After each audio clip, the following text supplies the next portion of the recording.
Hello दोस्तों। Exam गुरु channel में आपका स्वागत है। आज हमारी जो क्लास है सीडीपी की, वो टॉपिक का नाम है व्यक्तिगत विभिन्नताएं, यानी कि इंडिविजुअल डिफरेंसेस। देखिए, इसका सीधा सीधा मतलब ये होता है कि कोई भी व्यक्ति आपस में समान नहीं होता है, उनमें कुछ ना कुछ विभिन्नताएं होती हैं। बस हमको यही टॉपिक पढ़ना है, बस सिंपल भाषा में। बहुत इजी सा टॉपिक है ये, बहुत आराम से मैं समझा दूंगा और बहुत ही अच्छे से आपको समझ में आ जाएगा। देखिए, इसमें होता क्या है, इसमें ये बोला जाता है कि कोई भी दो व्यक्ति हो, वो हमेशा आपस में कुछ ना कुछ उनमें विभिन्नताएं होती हैं, कुछ ना कुछ चीज़ों में वो अलग अलग होते हैं। हो सकता है 10 चीज़ों में वो समानताएं दिखाएं, लेकिन एक चीज़ में वो थोड़ा अलग अलग होंगे ही, विभिन्नताएं दिखाएंगे ही कुछ चीज़ों में। तो चलिए हम लोग शुरू करते हैं इस टॉपिक को। देखिए, यहाँ व्यक्तिगत विभिन्नता की परिभाषा दी हुई है। जब दो बालक विभिन्न समताएं समानताएं क्या जब दो बालक विभिन्न समानताएं रखते हुए भी आपस में भिन्न व्यवहार करते हैं, तो इसे कहते हैं व्यक्तित्व भिन्नता। क्या कहते हैं? व्यक्तित्व भिन्नता। इसको व्यक्तिगत विभिन्नता भी बोलते हैं, यानी कि इंडिविजुअल डिफरेंसेस। ठीक है। इसको क्या क्या बोलेंगे? व्यक्तिगत विभिन्नता, व्यक्तिगत विभिन्नता, या फिर इंडिविजुअल डिफरेंसेस। देखिए, कोई भी दो लोग कभी भी समान नहीं हो सकते हैं। मतलब कुछ तो कुछ उनमें अलग अलग चीजें होंगी ही, कुछ ना कुछ विभिन्नताएं होंगी, कुछ ना कुछ डिफरेंसेस होंगे ही। अगर दो जुड़वा लोग भी होते हैं ना, जो ट्विंस होते हैं, वो भी अलग होते हैं। हो सकता है उनकी शक्ल मैच कर जाए, उनका कद काठी मैच कर जाए, लेकिन उनकी जो पसंद होगी, हो सकता है वो उनका मेंटल आईक्यू, जो आईक्यू होता है, वो भी हो सकता है सेम हो। लेकिन बहुत सारी चीज़ें अलग हो सकती, कल्चर में अलग हो सकते हैं, हो सकता है बायोलॉजिकल अलग हो, मतलब जैविक अलग हो सकता है वो इमोशनल अलग हो, यानी कि सांवेगिक जो अवस्था है उनकी, वो डिफरेंस हो उनमें। तो मतलब कोई भी समान नहीं होता है, हर हर एक बंदा यूनिक पर्सन होता है। तो चलिए आगे बढ़ते हैं। अब देखिए, यहाँ पे इतने सारे लोगों की फोटो दी गई है। ठीक है। मतलब कोई भी यहाँ पे बंदा एक जैसा नहीं है। हो सकता है दो लोगों की, हो सकता है शक्ल मैच करती हो। देखिए, इसमें कुछ लोग चश्मा लगाए हुए हैं, तो ऐसा नहीं है कि अगर चश्मा लगाए हुए हो तो उनकी सारी समानताएं, मतलब हर चीज में वो समान ही हो, तो जरूरी नहीं है। हो सकता है दो लोग की शक्ल मैच करती हो, लेकिन उनकी जो पसंद नापसंद है वो अलग हो सकती है। तो यही होती है व्यक्तिगत विभिन्नताएं, इंडिविजुअल डिफरेंसेस। देखिए, यहाँ क्या लिखा है, संसार में कोई भी दो व्यक्ति पूर्णतः एक जैसे नहीं हो सकते। यहाँ तक कि जुड़वा बच्चों में भी कई प्रकार की असमानताएं पाई जाती हैं। क्या बोला गया है? कोई भी लोग, कोई भी दो व्यक्ति एक जैसे हो ही नहीं सकते हैं। हो सकता है उनकी शक्ल एक जैसी हो उनकी, लेकिन पसंद अलग हो जाए। उनकी पसंद एक जैसी हो, शक्ल अलग हो जाए। उनकी कद काठी एक जैसी हो, लेकिन उनका कुछ, कोई पतला है कोई मोटा है। हो सकता है उनके वेट सेम हो, लेकिन कोई छोटा है कोई लंबा है। ठीक है, और वही हो सकता है। अब देखिए, और दूसरी लाइन क्या थी, जुड़वा बच्चे में भी कई प्रकार की असमानताएं होती हैं। ठीक है। तो जो जुड़वा बच्चे होते हैं वो भी एक जैसे नहीं होते हैं। अब देखिए, यहाँ पे 2 पॉइंट और दिए हैं। वे शारीरिक बनावट से एक जैसे हो सकते हैं, किंतु स्वभाव, बुद्धि, शारीरिक मानसिक क्षमता आदि में अंतर पाया जाता है। किस में अंतर पाया जा सकता है? स्वभाव में, बुद्धि में, शारीरिक मानसिक क्षमताओं में। और कल्चर में भी पा सकते हैं, सांस्कृतिक बोलते हैं जिसको। मानसिक हो ही चुका है, जैविक हो सकता है, बायोलॉजिकल। दूसरा पॉइंट क्या है, भिन्न भिन्न व्यक्तियों में इस प्रकार की भिन्नता को ही व्यक्तिगत भिन्नता यानी कि व्यक्तिगत विभिन्नता कहते हैं। जो भी ये सब होते हैं, इन सब में जो भी अंतर पाया जाता है, इन्हीं को बोलते हैं व्यक्तिगत विभिन्नताएं, यानी कि व्यक्तित्व भिन्नता, इंडिविजुअल डिफरेंसेस। चलिए बढ़ते हैं आगे। देखिए, कुछ जो इंडिविजुअल डिफरेंसेस की कुछ मनोवैज्ञानिक परिभाषाएं दी गई हैं। यहाँ हम लोग 3 की परिभाषाएं देख लेते हैं। एग्जाम में एक आध परिभाषा कई बार आ जाती है, तो आपके दिमाग में रहेगी तो अच्छा रहेगा। देखिए, जेम्स ड्रेवर, क्या नाम है, जेम्स ड्रेवर ने क्या परिभाषा दी थी इंडिविजुअल डिफरेंस की? एक व्यक्ति अपने समूह के शारीरिक, मानसिक गुणों की औसत में भी विभिन्नताएं रखता है, वही व्यक्तिगत विभिन्नता है। क्या बोला? एक व्यक्ति अपने समूह के शारीरिक मानसिक गुणों की औसत से भी विभिन्नताएं रखता है, वही क्या है? व्यक्तित्व विभिन्नता। अब चलते हैं दूसरे पर। ये क्या है? ये है बीएफ स्किनर। इनका याद है, क्रिया प्रसूत का अनुबंधन, क्रिया प्रसूत सिद्धांत जो दिया था वो इन्होंने ही दिया था। देखिए, इन्होंने क्या बोला है, इन्होंने बोला है व्यक्तित्व विभिन्नता में संपूर्ण व्यक्तित्व का कोई भी ऐसा पहलू आ सकता है जिसका मापन संभव हो। मतलब कोई भी एक ऐसा पहलू आ सकता है उसकी पर्सनालिटी में, जिसका मापन, जिसका मेजरमेंट पॉसिबल हो, संभव हो। ठीक है, अब बढ़ते हैं आगे।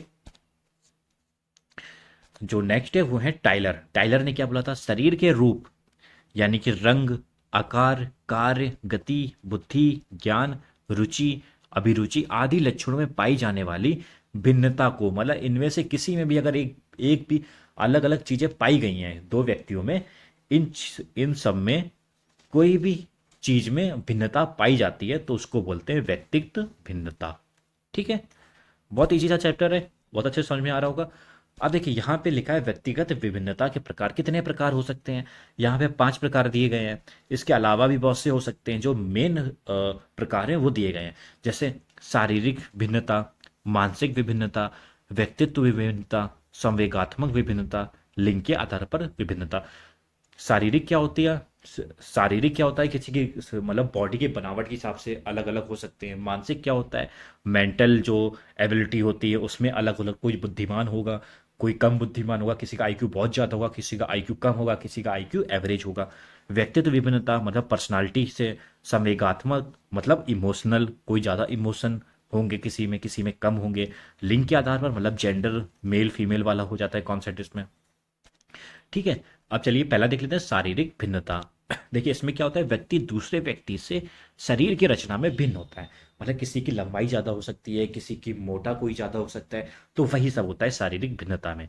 देखिए लिखा भी है, एक व्यक्ति की लंबाई का दूसरे व्यक्ति से कम या ज़्यादा होना। ठीक है, पहला था ये शारीरिक भिन्नता, मतलब शरीर की बनावट से संबंधित होता है ये। चलिए अब दूसरे पर पढ़ते हैं। दूसरा क्या है, मानसिक विभिन्नता। एक व्यक्ति की सोचने समझने की शक्ति दूसरे से कम या ज्यादा हो सकती है। तो ये कितनी अच्छी बात बोली है। अब आपने देखा होगा आपकी क्लास में 30 बच्चे अगर होते थे तो फर्स्ट तो उसमें से कोई एक ही आता था ना, और लास्ट भी एक ही आता था। तो जो लास्ट आया और जो फर्स्ट आया उसमें कितनी भी भिन्नता हो गई, कितने उनका मेंटल एबिलिटी है उसमें कितना डिफरेंस हो गया, उसकी मेंटल एबिलिटी कितनी ज़्यादा है, उसकी कितनी कम है। तो यही जो विभिन्नता है इसी को बोलते हैं मानसिक विभिन्नता। देखिए लिखा है, एक बालक की बुद्धि लब्धि यानी कि आईक्यू इंटेलिजेंट क्वेश्चन दूसरे बालक से अलग होती है। चलिए बढ़ते हैं अपने तीसरे पॉइंट पर। तीसरा पॉइंट क्या था, पर्सनालिटी से था। व्यक्तित्व विभिन्नता यानी कि पर्सनालिटी डिफरेंसेस। व्यक्तित्व के आधार पर मनुष्यों में भिन्नता पाई जाती है। अब देखिए जैसे एग्जाम्पल क्या लिखा है, कोई व्यक्ति अंतर्मुखी होगा और कोई व्यक्ति बहिर्मुखी हो गया। अंतर्मुखी क्या होता है, जो कम बोलता है, जो अपने आप में रहता है। और बहिर्मुखी क्या होता है, जो बहुत ज़्यादा बोलता है, सबसे बातचीत करता है, सबसे घुल मिल जाता है, तो उसको बोलते हैं बहिर्मुखी। अब बढ़ते हैं अपने चौथे नंबर पर। चौथा नंबर क्या है, संवेगात्मक, इसको बोलते हैं इमोशनल। Emotional differences. देखिए क्या लिखा है, कुछ बालक शांत स्वभाव के होते हैं। कैसे होते हैं, शांत स्वभाव के। और कुछ चिड़चिड़े होते हैं। अब देखा होगा आपकी क्लास में कुछ बच्चे बहुत शैतान होते थे और कुछ बिल्कुल एकदम दुखी रहते थे, एकदम शांत बैठे थे, किसी से बात तक नहीं करते थे, एकदम डरे सहमे रहते थे। ठीक है, तो वही होता है संवेगात्मक विभिन्नता मतलब इमोशनल डिफरेंसेस। देखिए दूसरा पॉइंट भी लिखा है, कुछ बालक प्रसन्न रहते हैं और कुछ बालक उदास रहते हैं। तो इनमें क्या विभिन्नताएं हैं दोनों केस में। अब बढ़ते हैं पांचवें नंबर पर, लिंग के आधार पर। समानता, स्त्रियां कोमल प्रकृति की होती हैं। कैसी होती हैं, कोमल होती हैं। और पुरुष क्या होते हैं, कठोर होते हैं। स्त्रियों की शारीरिक संरचना पुरुषों से अलग होती है, ये तो हम सबको ही पता है। समान पुरुष स्त्रियों से अधिक लंबे होते हैं। हाँ देखिए, जो मेल की हाइट होती है वो फीमेल की हाइट से नॉर्मली ज़्यादा होती है, सामान्यतः ज़्यादा ही होती है। अब बढ़ते हैं आगे।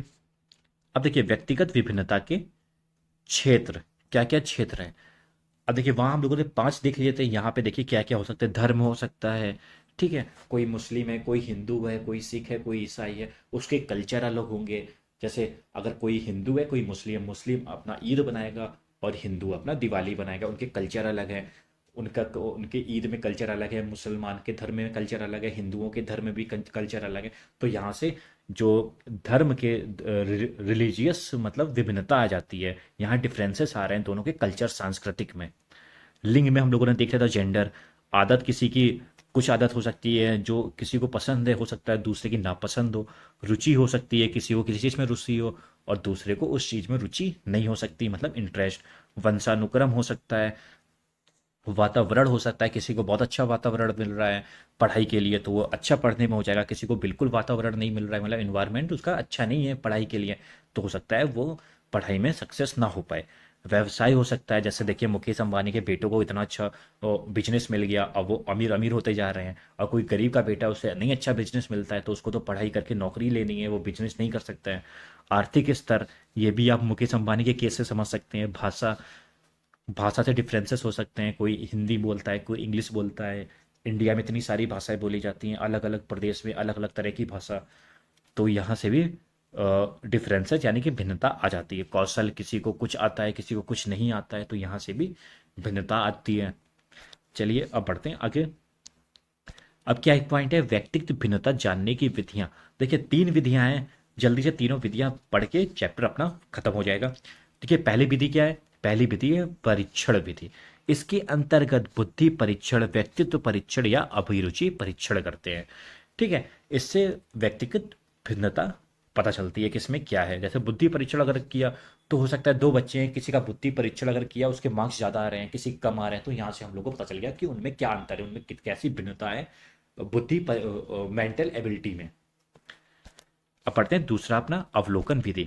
इस विधि में क्रमबद्ध छात्र का अवलोकन किया जाता है, इसकी रुचियां, स्वास्थ्य, सामान्य योग्यताएं, कौशल, व्यक्तिगत गुण आदि शामिल किया जाता है। इसमें क्या, बार बार अवलोकन किया जाता है, इसको बोलते हैं अवलोकन विधि।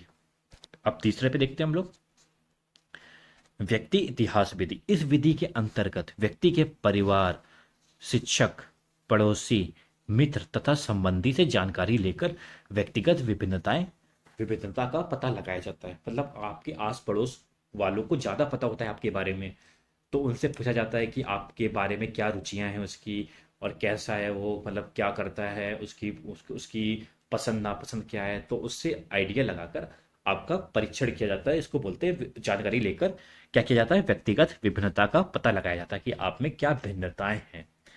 तो यहाँ पे हम लोगों ने 3 देख लिया है। पहला क्या था, पहला क्या था, पहला था परीक्षण विधि, दूसरा था अवलोकन विधि, और तीसरा क्या था, व्यक्ति इतिहास विधि।